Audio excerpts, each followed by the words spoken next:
Welcome in, Dynasty fam. Today, going to be talking 7 moves to make heading into week 5, talking ads, stashes, a sneaky buy, also what to do with Malik Nabers. So stay tuned in. Starting off, as always, with the honorable mentions. We have a few for you, and the first one is going to be stash Emanuel Wilson. So this one is really not just someone to kind of monitor on the waiver wire heading into this week. Jacobs was out at the end of the game with a knee injury, and we saw a lot of Emanuel Wilson in that overtime. We had 8 carries for 44 yards, also got 3 targets.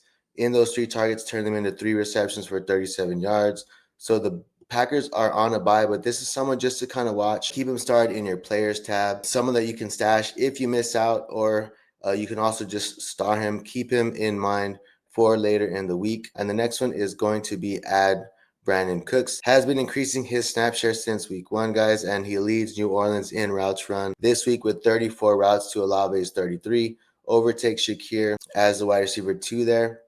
In week 4, Shaheed only ran 28 routes. Shaheed and Olave both did get 5 targets to Cooks 4, but in those targets, he turns them into 3 receptions for only 22 yards, but he also did have a touchdown catch that was overturned in the 4th quarter. So Cook's getting some more opportunity there in New Orleans, who are usually having to battle back from behind and a little bit more pass heavy. They are 5th in pass attempts per game right now. So definitely if Cooks is out there, I think he's a decent stash. The next player we have is Sterling Shepard.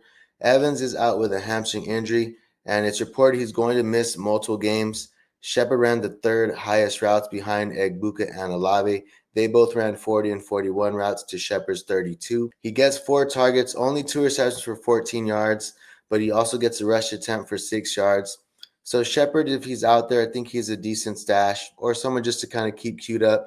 If you need a flyer heading into the week, could definitely stash yourself some Sterling Shepard. And probably my favorite one, especially in a tight end premium, guys, right here. This is my favorite of the honorable mentions. You're going to add Tommy Tremble. For these next few weeks, especially, you have some bye weeks coming up. Jatavian Sanders set to miss some time, and Tremble had some big opportunity this game and also coming up. He gets 8 targets, hauls that in for 5 receptions, 42 yards, and a touchdown. That was good for 17 fantasy points. The tight end 6 on the week. And coming up, guys, he gets Miami and Dallas, so 2 very good matchups coming up. Definitely think he is a good add, especially if you need some bye week fill-ins for these upcoming weeks. Now, starting it off, guys, at number 7, add Jaydon Blue as a sweetener. And I think right now is just a good time to buy, a sneaky little time to buy Jaydon Blue. Not for expensive prices, but for a discount. Miles Sanders left the game with an ankle injury and did not return. So the reports are that Miles Sanders may be ready to play in week 5, but it was also reported from Schottenheimer that Jaydon Blue is very close to having his NFL debut. So not like he's going to overtake Javonte. Javonte's been playing well there in Dallas, but I think Blue could have that RB2 role there in the Dallas Cowboys offense, and they could use some playmakers right now, especially without Lamb. Going to miss a few more weeks possibly. So I think he can work his way into that RB2 role, and then you always have that contingent upside if something were to happen to Javonte. So I like Jaydon Blue right now as a little sneaky little sweetener to add in one of your trade deals. At number 6, we have add Darren Waller. Came out, had a huge game in week 4. Dolphins lose Tyreek Hill, season-ending injury, looks like a leg fracture. And Waller was off to a hot start, even with Tyreek there in the beginning of the game. So in limited opportunity, only 10 routes run this week for Waller, according to PFF. In that, he gets 3 receptions on those 4 targets, 27 yards, and adds 2 TDs. So 17.7 fantasy points here. He's a tight end for the week. So Dolphins need some help, especially after losing Hill. And I could see Waller having a big increase in opportunity and also a good role coming up in these next few weeks going forward. We just saw this past season where Jonnu Smith had a huge fantasy season last year with Miami, finishing as the tight end 5. So I like Waller going forward if he can stay healthy. And at number 5, this is our Malik Nabers take, guys. If you have Malik Nabers or you don't, I think it's a good time to either make a play on him. I think if you are a rebuilder, definitely a good target to have right now. And if you're trying to move Nabers, then you're looking for somebody in your league that is in rebuilding mode. Going to be out for the season. Confirmed it was an ACL tear for Nabers. I think it's good also that it's early on in the year. So even if it's a rebuilder, right, you're going to have him back in the beginning of the season next year. And definitely somebody that I would be targeting if I was rebuilding. And really, if I'm rebuilding, I'm trying to tier up from one of the guys that I have a lesser tier that is scoring points now, like a Dunze. JSN may be a little bit too high. But even if I could move like BTJ, that's been struggling. If I could move BTJ plus and try and get Nabers, maybe somebody would be willing to do that. I'd be willing to move off BTJ. But just some guys to give you an idea. If you're looking at maybe a tier down or two from Nabers and you want to add a little something to it to tier up and get them. Now, if I am contending, then I'm basically doing the opposite. I'm trying to move down maybe just one tier. If I could tier down to maybe Drake London, I know it's going to be hard because he just had a big game. Maybe you can tier down to JSN. Even if you had to add a little bit, I wouldn't mind doing that to tier down and get to JSN or London, maybe Nico Collins.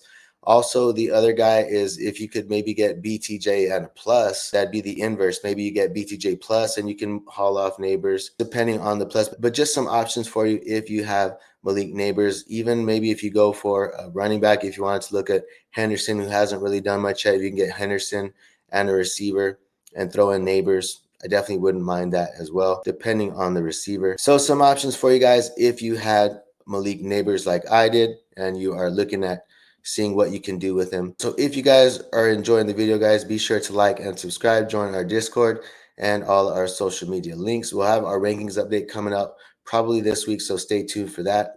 So at number 4, guys, we have Darius Slayton, 49% rostered right now. And obviously following up with Nabers going down with that knee injury, Slayton is the next man up.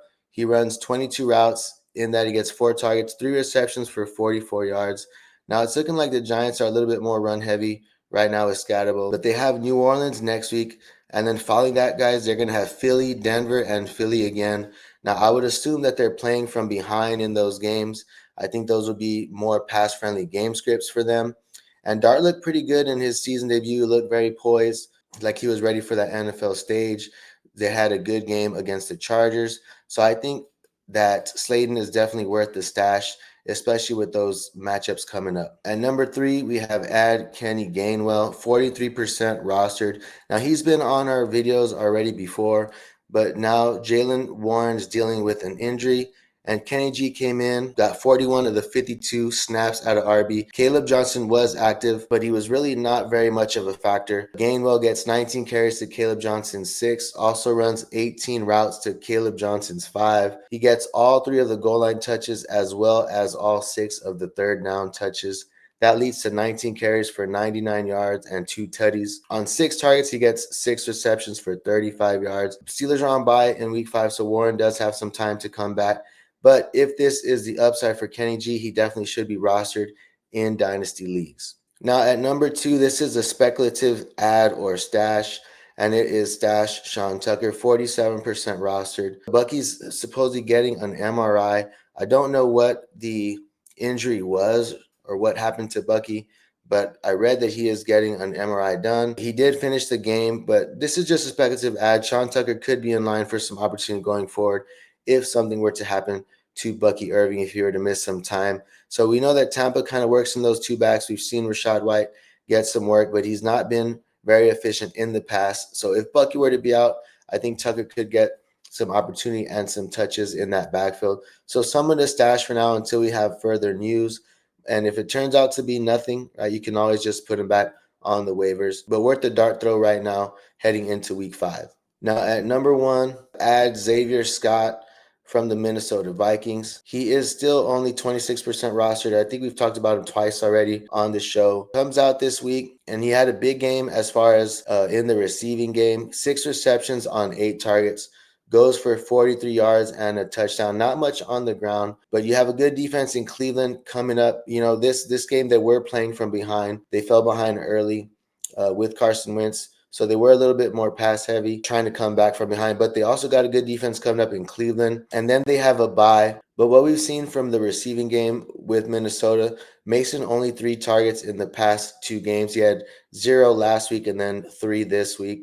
So I think Scott could possibly carve out a receiving role. He's looked pretty good as a pass catcher there in that backfield for Minnesota. So similar to how they kind of use and deploy Jones, I could see Scott cutting into a little bit of that and earning a little bit more of that going forward. So I think Zavier Scott is definitely worth the ad heading into week 5. So that's all I have for you guys today. Let me know some moves that you are making on your Dynasty rosters heading into week 5, and be sure to like and subscribe, and thanks for tuning in. Jefferson's got separation.